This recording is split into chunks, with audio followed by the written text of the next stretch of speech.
Salesforce, as an organization, works very collaboratively with our partners. And our partners help implement the solution, the technology that you've seen that we've discussed already. And without them, we would not have the success that our customers are having. And so we want to make sure they have an opportunity to hear from our partners, how they're able to help you as customers. Importantly, what are best practices that they utilize in order to be able to make you successful and help improve the delivery of those products and those services in a way that's going to be meaningful and also have the outcomes that we're all looking for.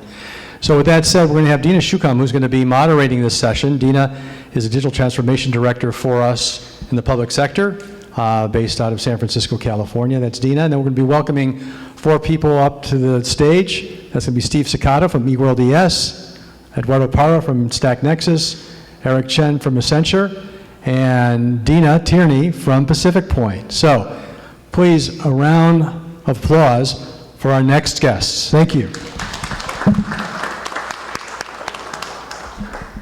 Check, check. All right, let's see. Dina, ladies first. Well, hello everyone. Thanks for coming back after lunch. I know it's nap time for some, but thank you for joining us. It is such a pleasure to be here with you all today, be on this beautiful island of Oahu, and be joined with our partners here on stage. These are the folks that are boots on the ground. Them and their teams have worked probably with some of you here in the room. You probably know them, know their families, their kids, right? These are the folks who implement our solutions here on island and across the nation.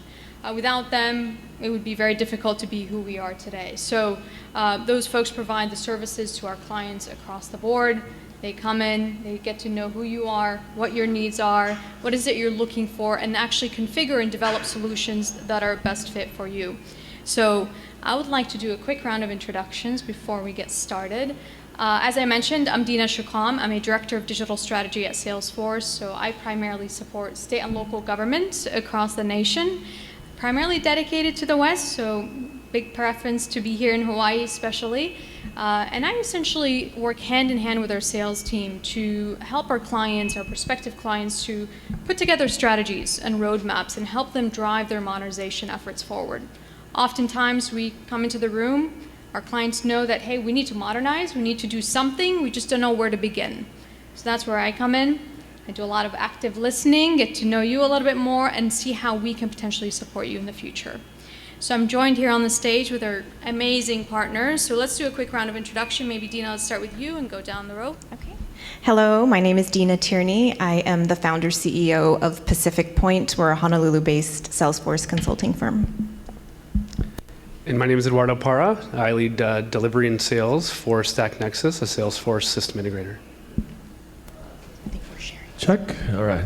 Eric Chen. I lead our Accenture work here in Hawaii. Probably one of the worst known, biggest companies in the world here in Hawaii, but yes, we do have a presence here.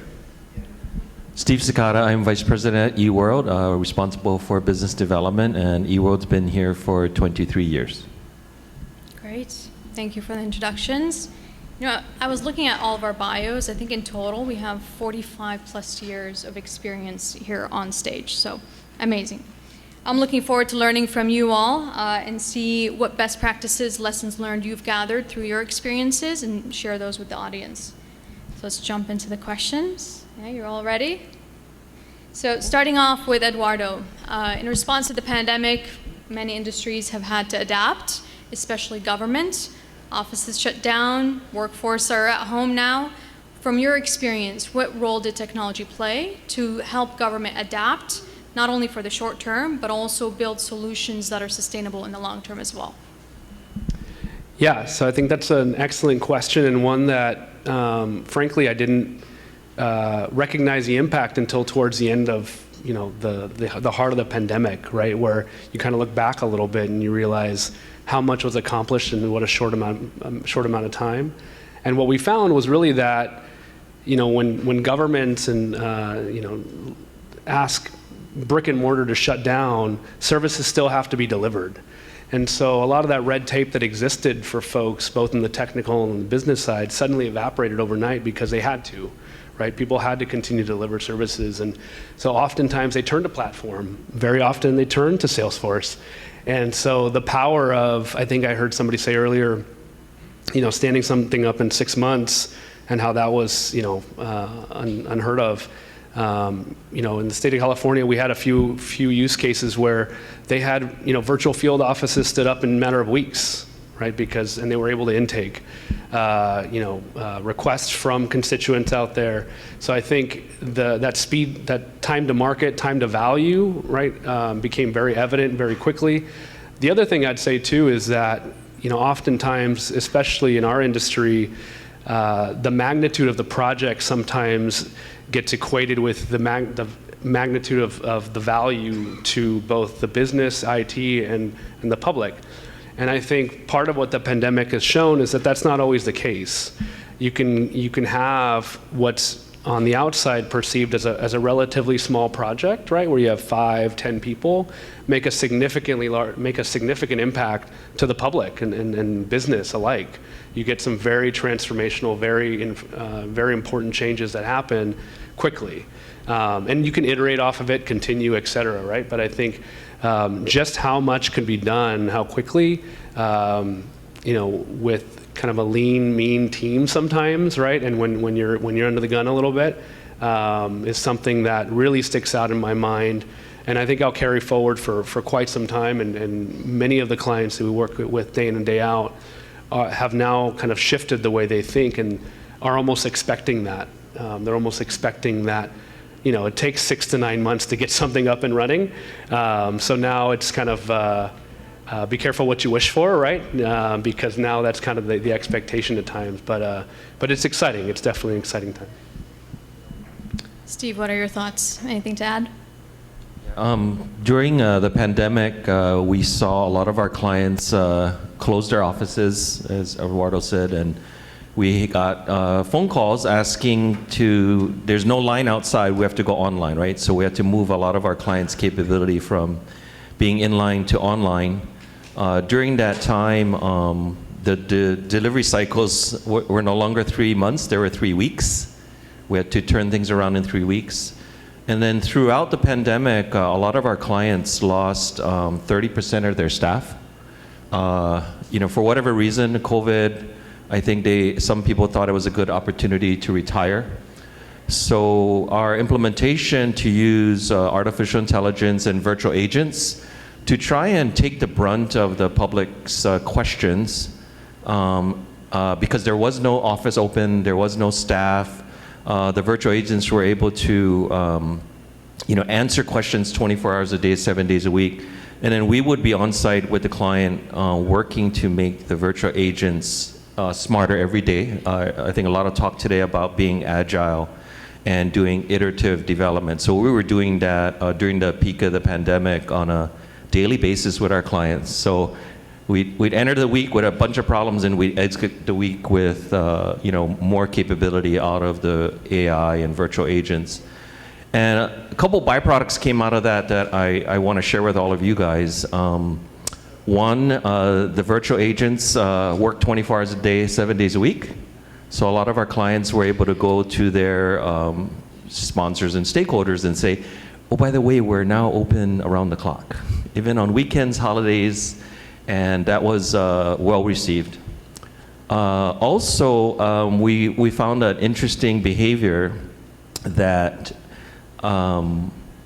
the silver tsunami of staff was very happy to sit down and tell everything they knew to AI and the computer. And so during COVID, we were able to capture a lot of their knowledge in the virtual agent. They weren't really, before COVID, willing to sit down with John or Jane and pass down their knowledge, but for whatever reason, sitting down with a developer and knowing that their knowledge is going in a computer, they were happy to do that. So we were able, during the pandemic, to capture a lot of tacit knowledge into the virtual agent, and their knowledge now lives on, 24 hours a day, 7 days a week, through the virtual agent. So as you know, this pandemic has made us the need to pivot and be agile and do things in 3 weeks, not 3 months. There is a lot of benefits that came out of it, and we hope to take some of these services, including the virtual agent, into the future. One other byproduct is the virtual agents are very Kupuna friendly. You don't need a computer at home. You don't need them to have a smartphone. You just pick up and you talk to the computer. We can hook it up to the databases and provide them, status of their benefits or claims. And so, again, we're seeing a lot of benefits for Hawaii's Kupuna. I love that, right? Oftentimes we focus so much on the technology and we say everyone wants to use their mobile phone for everything, right? But then we lose sight of those that don't have that preference, that actually prefer calling in or coming into the office, right? So those virtual agents can meet individuals where they are. They can still call in, right? They're still talking to the virtual agent in this case, but you're really supporting them no matter what their preference is, whether it's a mobile phone or actually calling in. Thank you for the responses. I think this came up actually when the state of Nevada was speaking earlier today about their journey with Salesforce, right? They mentioned an old system they had in place. I know we all are probably familiar with the ERP world where a solution's in place for 10, 20, sometimes 30 plus years. So it seems very daunting when we talk about modernizing such legacy mainframe-based systems, right? It's just almost too much to even think about. So we tend to just say, it's okay, it's working, let's just keep it going, right? Keep the lights on and keep pushing forward. But it's so important now more than ever to revisit those legacy systems and say, okay, well, we've got this solution in place today. How do we modernize bits and pieces of this system and be able to essentially, at one point in time, hopefully retire it and turn the lights off there, but take a very incremental approach to do so, right? I know, Dina, you've been involved in some very large, complex implementations here on island and off island. So we'd love to learn from you, what are the steps you typically take with your clients to modernize such legacy, cumbersome experiences or implementations, that is? Yes, thank you. So yes, legacy system migrations are quite daunting. I think they are intimidating in some respects because there's so much built up business logic, things that users don't even realize are there and have been there or incrementally added over 10, 15, 20 plus years. And so what we like to do actually with any project is try to take a business process driven approach, try to think about the business process that our users have, look at their personas. We talked about that earlier in one of the sessions.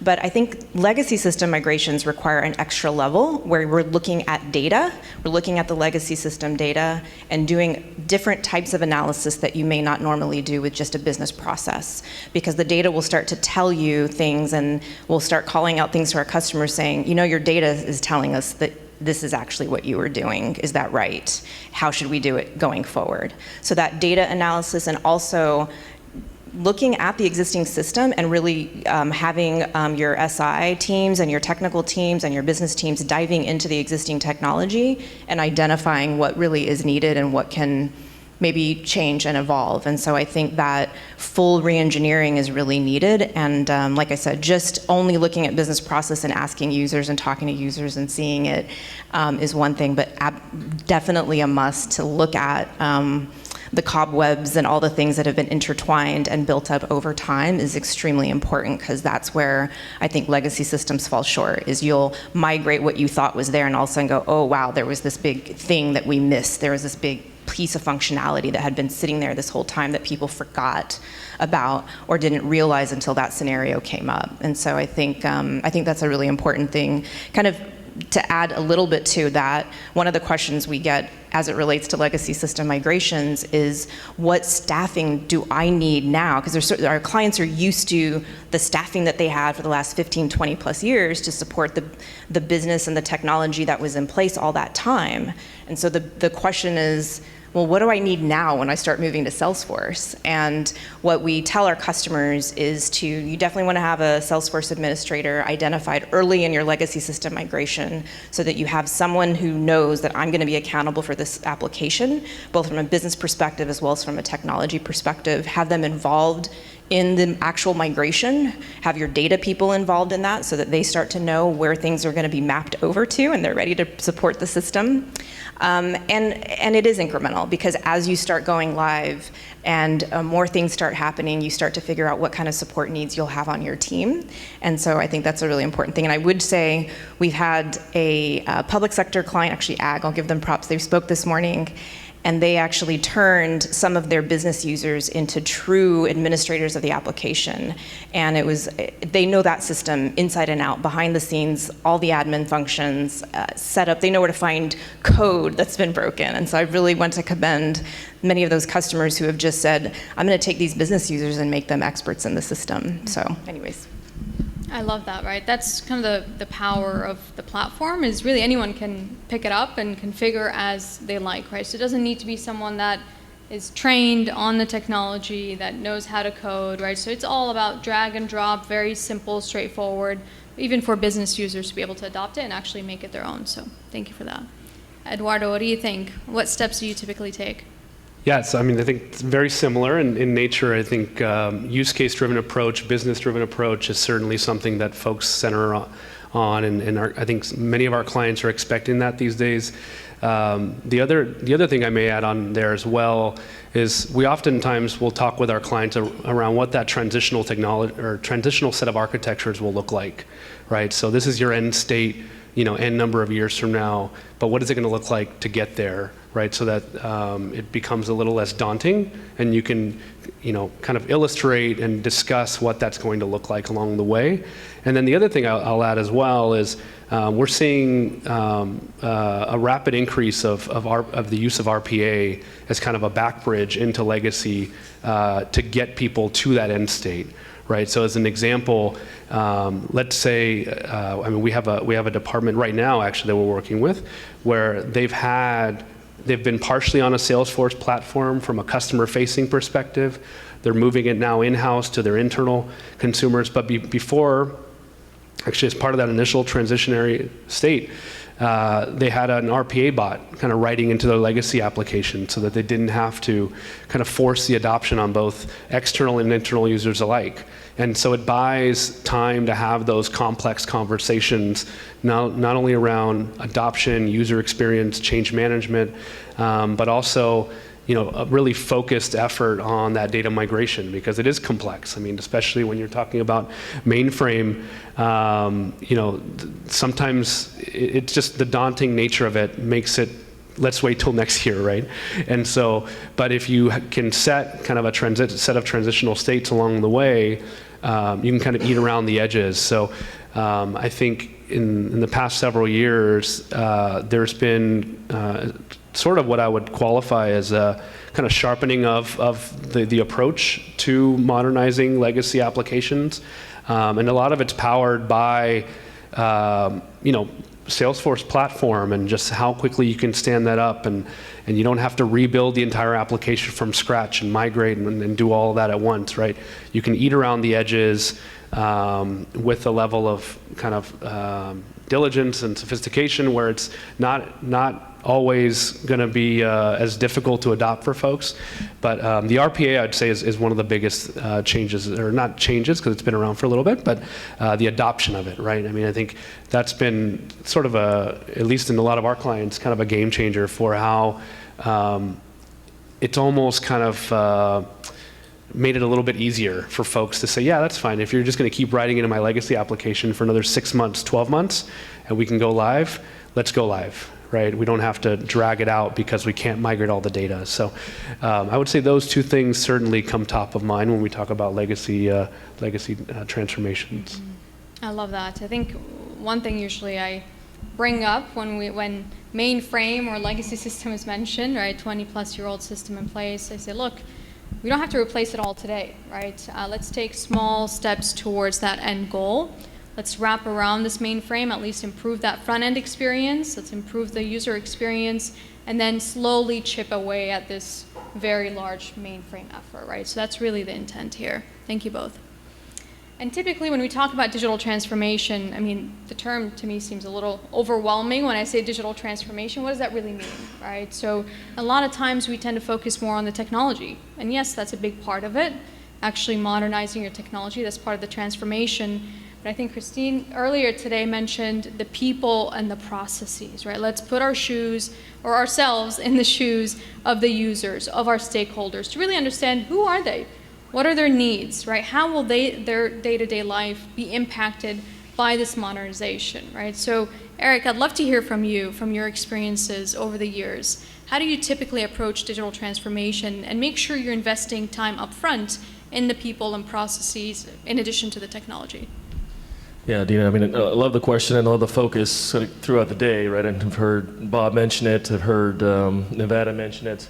And I view it as kind of correlated to almost renovating a house, right? A lot of us live in aging homes in Hawaii, and just imagine if you went to work one day and there was a team that was going to go renovate your house and you came back and it was completely different, right? You don't know where the kitchen is, you don't know where the bathroom is. How would you feel, right? So I always kind of think about that when I think about users who are using systems. You need to show them the plans. You need to kind of show them the progress along the way, and then just kind of bring them through the entire way, right? And so when I think about that, right, I really kind of think about 3 recommendations that I like to kind of advise on, when thinking about kind of change management. One is, first of all, just acknowledge that the criticality of it, right? Don't be penny wise and pound foolish. I mean, I've been guilty of it myself sometimes when we, go to put together proposals for clients, and we know like, wow, this thing is going to be just probably too expensive for these guys. Where can we cut and save on some cost, right? And we look at OCM, and we're like, oh, well, how important is that? Can we cut there? And I have to fight with myself, my team a lot of times, just to say like, guys, it doesn't have to be over kind of engineered, but there does have to be a very specific strategy that's going to work for the client, right? You do have to kind of understand the client and how they're going to receive it. Secondly, I always try to advise on identifying those kind of change champions or super users up front, right? Early in the process, so they get involved early on, and then not just just dropping it kind of at them towards the end of it. There's one story there. I've got some colleagues here who work for one of our clients where we did years ago this customer 360-degree type project, and they wanted to utilize at the time a newer, innovative type approach to it using design thinking, right? Users came in, stakeholders from all the relevant areas. They really had a blank slate to kind of to start with, and imagine and kind of talk about just what they go through on a daily basis, what data would be valuable for them to have, and just kind of go wild a little bit, right? I mean, it does have its repercussions, right? I mean, you don't get to control kind of the budget of the design and the build and the testing and all that as much, but you know what? They were so amazingly happy with the end result. It almost took like no, I mean, not no UAT, but I mean, that was just such a streamlined process because they were so involved from the beginning. It was really their baby from the start, that it was, that just made it so much easier. And then finally, the last thing I'll say is just, make it fun, right? Make it fun for these guys.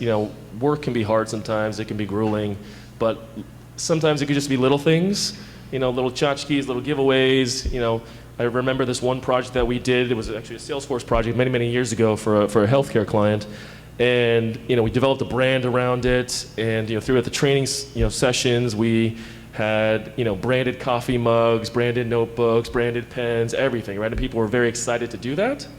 And then as well as making it competitive, right? We had a leaderboard to say how many minutes of training kind of videos people went through. And people get excited when they see their name on a list, and they're, they want to spend a little more time and try to show up a little bit better, right? So those are kind of the three things I've got. I like that last one. Make it fun, right? Who doesn't like fun? Thank you, Eric. Steve, what do you think? What do you typically do to help clients beyond putting the technology in place, right? More focusing on the soft side of things, the people, the processes that will be impacted. Yeah, so you're right, Dina, the digital transformation, it can conjure a lot of happiness, innovation, a lot of fear. One thing E-World in our 23 years that we've learned is we strive first to have good relationship with the client. We want to be a trusted partner to the client. And then when we enter a project, we really, I think like Eric said, we look for that champion. We look for the subject matter expert in the client. We make sure they're indoctrinated into the team. And really, his house analogy, I like to use food analogy. So we sit down with the client and the subject matter experts, and we ask them, hey, what do you guys want to eat? Because we can, with Salesforce platform, we can cook up a lot of solutions for you, but we don't want to come to the table with like a predetermined menu, and then you don't eat it, right? There's a lot of preference out there. So we kind of sit down with them and figure out what do they want to eat, so that we can go and design something that they're ready to eat, they're ready to consume. It has the flavor, it has all of the things that they're comfortable with. So that's one of our biggest strategies. And then also in change, what we find is that same champion, they know the organization, they know how much technology we can bring and how far the organization can bend to technology without breaking it. And that's, we rely heavily on those subject matter experts. And then lastly, in our company, we have an extreme reverence for the staff, the client staff, and their existing processes and their existing operations. So we sit down with them and we almost go through their processes and their operations, and I'm not trying to be too dramatic, but we document them as business flows, and we try to revere them. Because as we go through the project, the business, the digital transformation, we may actually have to adjust at different work streams what victory is, right? So we might come into this work stream and do quite a bit of work, and we're going to declare victory here.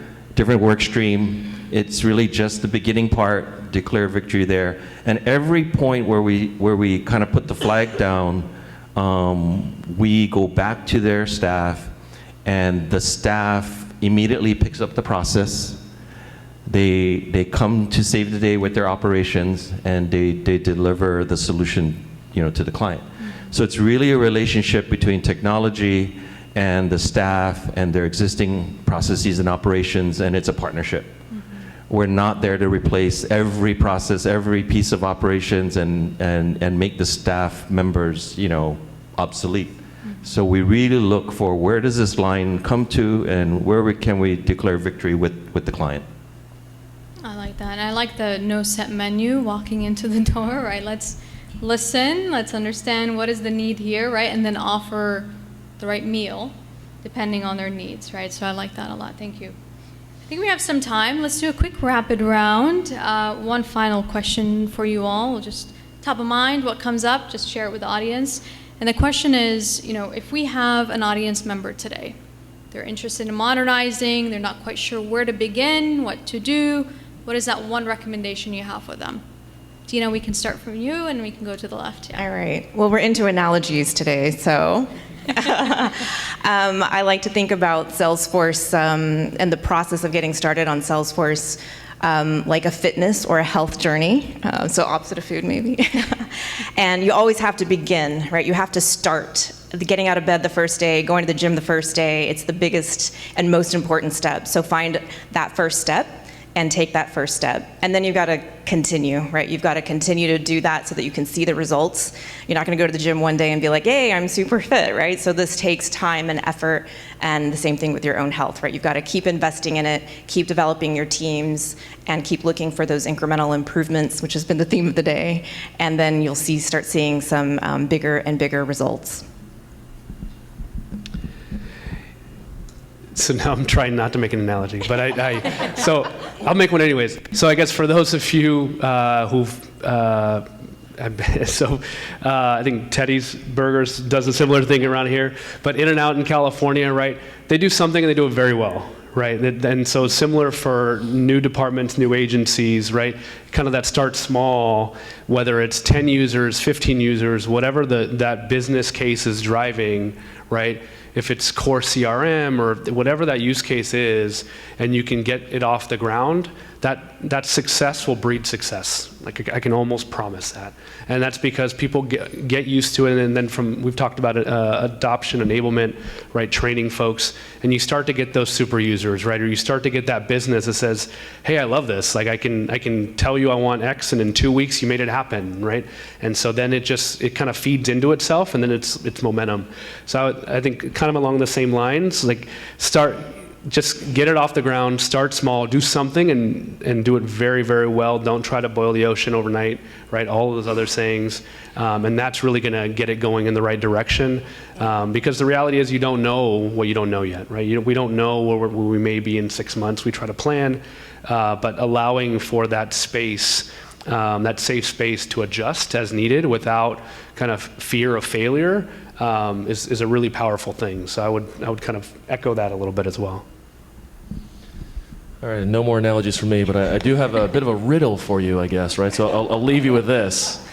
So as a boss told me, some time ago, right, when it comes to modernizations, you can't have everything, right? So if you had to choose between 3 things, you can usually only have 2, right? Between it being good, fast, and cheap, right? You can usually only have 2 of those 3 things, right? So it can be good and fast, probably won't be cheap, right?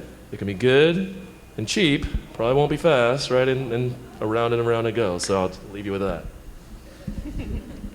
All right, I'm sorry if I used the food analogy, but no, I think my thought for all of you as you go through your digital transformation is, I think we've heard a lot about it today. I'm remembering what Wendy said in her HMSA presentation. They started off and they're continuing to fold in more and more functionality into the platform. And that would be my closing advice for everyone here is, Salesforce, it's a powerful platform. So embrace the power of the platform. The more processes, applications, functionality that you can fold into the system, your data is in one place, right? The data is also in a low-code, no-code database. So you don't need a DBA to extract your data. And then as the Salesforce platform grows, whether it's Tableau or AI or virtual agents or other services, it's all connective tissue in the platform. So the technology side of me, we like to integrate things. We'll take something old and something new and something not invented yet, and we try to stitch it all together. That's fun for the technology guys. It's not fun for clients. Because every time you have to integrate to an external system, a legacy system, or a cloud system, or you have one of everything, all those integrations introduce very complex interconnections. It creates a security challenge for your security people. So I would really have you guys go back, work with your technology team, and look at how can you harness the power of the platform to make things simple, to have your data in one place. And all these services are connective tissue, and you don't need a security certificate to get to Tableau. You don't need a security certificate to get to a virtual agent. You reduce all of that complexity. And that's really, as technology guys, we like the complexity, but working with the businesses and looking at cost, that consolidation and really embracing the power of the platform can increase your productivity and save you significant amount of dollars and reduce your security risk. So that's what I would share with everyone. That's great, thank you. We heard it from Nevada earlier today as well, right? I mean, they spent 6 months putting in the work, learning about their processes, their people, what their needs are, how can we modernize, and they realized, we have an opportunity here to hit pause. Let's think this through, right? Who are the users? What are their personas? What are their needs? And actually spend the time up front to have a full understanding of what is it they're in need of today and for the future. So they really did maximize the value of the investment they're making in the platform today, really leaning in a little bit on, okay, you know what, we realize we actually need some financial components replaced as well. We need some outreach, we need integrations, right? So it's about working with your partners, having those conversations up front to truly deliver a meal at the end of the day that is what you're looking for, right? So I feel like we can go on and on here today, but I want to take a moment and thank you for joining us today. Thank you for your partnership. Thank you for all the great work you're doing on island, off island. And they're sticking around, folks. So if you have questions after the session, tag them down. They're happy to talk to you all and have a conversation. So thank you all so much.